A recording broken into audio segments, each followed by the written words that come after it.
Assalamualaikum warahmatullahi wabarakatuh. Perkenalkan kami dari kelompok 4. Eh, Perkenalkan saya Ramadhan Eko Saputra dengan NIM 088. Perkenalkan, saya Zidan Aditya Mahardika dengan NIM 086. Perkenalkan, nama saya Ivan Diki Darmawan dengan NIM 023. Perkenalkan, nama saya Giovanni Eki Pamungkas dengan NIM 090.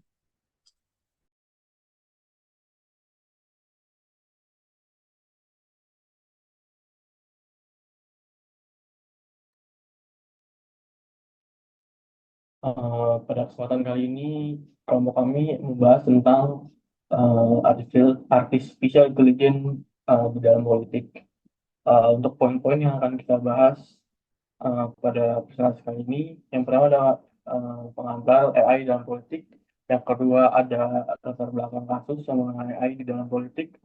Yang ketiga penggunaan AI, dan yang keempat ethical concern. Yang kelima metode yang digunakan AI di dalam politik, dan juga yang keenam pendapat kelompok kami.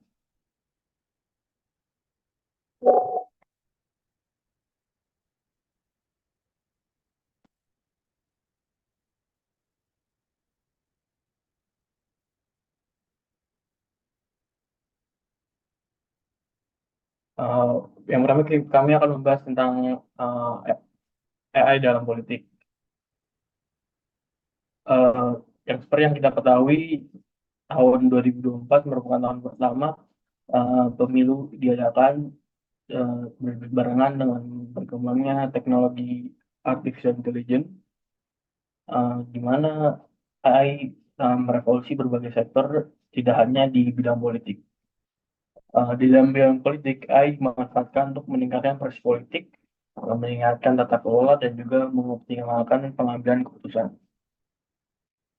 AI digunakan di banyak negara, salah satunya yaitu di Inggris. Uh, Partai konservatifnya menggunakan algoritma AI untuk menganalisis data pemilih. Dan juga di Pakistan, mantan Perdana Menterinya menggunakan klip suara yang diambil AI untuk pidato di sebuah rapat virtual.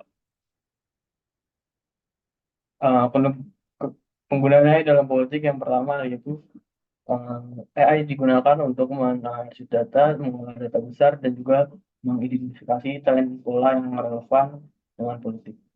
Hal ini membantu dalam pengambilan keputusan yang lebih baik. Selanjutnya, AI digunakan untuk mengawasi pemilu.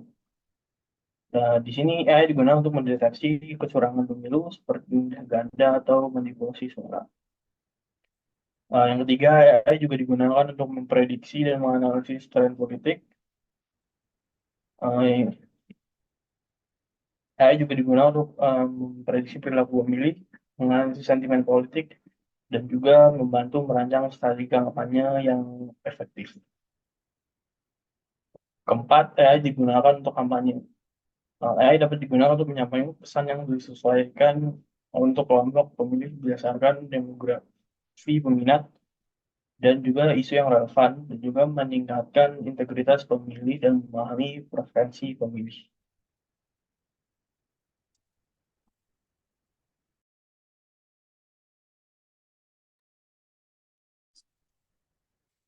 Selanjutnya adalah dampak positif dari AI untuk penggunaan di politik. Yang pertama adalah menganalisis sejumlah besar data untuk mengidentifikasi pemilih, menyesuaikan pesan, dan mengoptimalkan strategi kampanye. Yang kedua, menyaring data yang kompleks untuk mengidentifikasi tren, memprediksi hasil, dan mendukung keputusan kebijakan yang didasarkan pada data. Lalu yang ketiga, ada mendeteksi dan menandai berita palsu atau konten yang menyesatkan, mempromosikan lingkungan politik yang lebih jujur. Lalu selanjutnya adalah dampak negatif eh, dari AI untuk politik sendiri. Yang pertama ada dapat digunakan untuk membuat video realistis tetapi palsu yang berpotensi merusak reputasi atau mempengaruhi opini publik.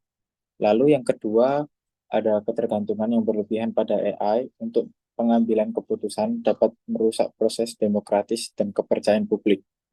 Lalu yang ketiga ada pengumpulan dan analisis data pemilih oleh AI dapat menimbulkan kekhawatiran tentang privasi dan keamanan data pribadi. Lalu yang terakhir ada algoritma AI dapat mengandung bias yang tidak disengaja yang dapat memperkuat ketidakadilan dan diskriminasi dalam proses politik.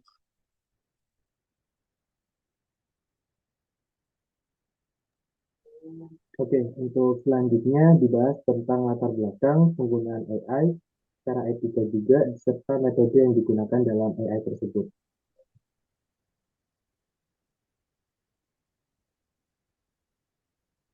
Yang pertama, secara latar belakang, kami mengambil judul dampak penggunaan AI dalam pemilu Indonesia 2024. Dalam hal ini, Defek Soeharto antara inovasi dan manipulasi demokrasi. Pada pemilu Indonesia 2024, penggunaan AI telah menjadi sorotan utama khususnya dengan isi video deepfake. Video deepfake adalah rekaman video yang dipalsukan menggunakan teknologi AI yang bisa menggantikan wajah ataupun suara seseorang yang diduga atau suara seseorang dengan wajah atau suara seseorang dengan wajah orang lain. Teknologi ini dapat menciptakan video yang sangat realistis sehingga sulit dibedakan dari video asli. Dalam konteks pemilu, video deepfake memiliki potensi besar untuk mempengaruhi opini publik dan menyesatkan pemilih. Salah satu kasus yang mencuat adalah video deepfake yang menampilkan mantan Presiden Soeharto. Dalam video tersebut, Soeharto yang telah wafat sejak tahun 2008 terlihat seolah-olah berbicara kepada publik, mengajak mereka untuk memilih Partai Golongan Karya atau Golkar. Video ini menimbulkan kontroversi dan kekhawatiran tentang bagaimana teknologi AI dapat disalahgunakan untuk tujuan politik yang manipulatif.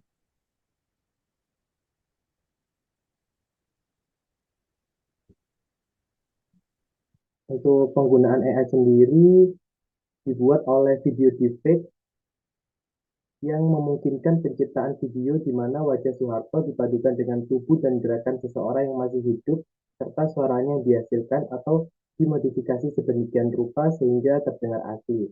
Adapun kasus lain yang kami sempat singgung di presentasi ini yakni pasangan calon presiden wakil presiden nomor urut 02 yakni Prabowo Subianto dan Gibran Rakabuming Raka. Pasangan ini memanfaatkan AI untuk membuat konten kampanye dalam bentuk animasi yang tampak gemoy atau menggemaskan dengan tujuan menarik perhatian pemilih muda. Secara etikal, penggunaan video deepfake dalam pemilu menimbulkan sejumlah kekhawatiran. Video palsu semacam ini bisa sangat menyesatkan, membentuk opini publik berdasarkan informasi yang tidak benar.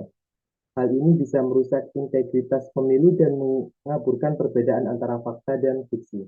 Selain itu juga, penggunaan AI dalam konteks ini juga dapat menimbulkan masalah privasi, khususnya jika data pribadi digunakan tanpa izin untuk membuat konten kampanye. Oleh karena itu, ada kebutuhan mendesak untuk regulasi yang ketat dan jelas untuk memastikan teknologi ini tidak disalahgunakan. Dan selanjutnya ini dari AI tersebut kita dapat menganalisis metode apa yang digunakan pada kasus deepfake video Soeharto, yang mana ternyata pada kasus video tersebut digunakan metode generatif adversarial network atau GAN digunakan untuk menciptakan video ini. GAN bekerja dengan cara memiliki dua jaringan neural yang saling berhadapan, yakni ada generator dan diskriminator. Generator sendiri mencoba untuk menciptakan video palsu yang realistis, sementara diskriminator berusaha mendeteksi apakah video tersebut palsu atau asli. Melalui proses yang berulang-ulang, generator menjadi sangat canggih dalam menciptakan video yang sangat realistis, sehingga dampaknya nanti akan sulit dibedakan dengan video yang benar-benar asli. Selain itu, AI juga dapat digunakan dalam kampanye politik. Pasangan calon presiden dan wakil presiden nomor urut 2, yakni Gibran Rakabuming Prabowo Subianto dan Gibran Rakabuming Raka, mereka memanfaatkan teknologi animasi berbasis AI untuk membuat konten kampanye yang menarik dan menggemaskan atau dikenal dengan istilah gemoy.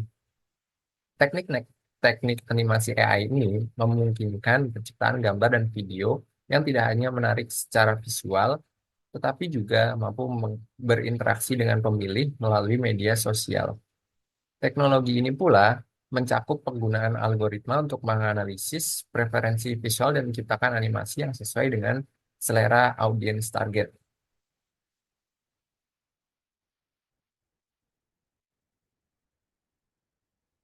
Selanjutnya yang terakhir adalah opini kelompok kami yang mana menurut kami semua AI ini merupakan seperti pisau bermata dua yang mana selain memiliki dampak yang positif, AI juga dapat menimbulkan dampak yang negatif pada penggunaannya. Hal itu pula yang mendorong kami untuk beropini bahwa penyalahgunaan teknologi AI dalam pemilu seperti kasus penggunaan video deepfake Soeharto adalah bentuk pelanggaran hak dan dapat merusak integritas demokrasi. Untuk mencegah penyalahgunaan semacam ini, diperlukan regulasi yang kuat dan aturan yang jelas serta penerapan sanksi yang tegas bagi pelanggar. Langkah-langkah ini diperlukan untuk memastikan bahwa teknologi AI digunakan secara bertanggung jawab dan tidak mengancam proses demokrasi yang adil dan transparan. Serta penggunaan AI dalam politik ini harus dievaluasi kembali, yakni negatif impact yang akan ditimbulkan oleh AI itu sendiri nantinya ketika digunakan dalam bidang politik, karena bidang politik ini sendiri merupakan bidang yang cukup krusial dalam pembangunan sebuah negara, di mana hal itu menjadi fondasi dari eh, pembangunan keberlanjutan dari sebuah negara yang nantinya jika tidak digunakan secara benar, maka akan mempengaruhi jalannya stabilitas negara tersebut. Dan penggunaan AI pula harus mengikuti etikal yang berlaku dan diawasi secara ketat oleh pemerintah yang bersangkutan. Sekian presentasi dari kelompok kami, kurang lebihnya mohon maaf. Saya akhiri. Terima kasih. Wassalamualaikum warahmatullahi wabarakatuh.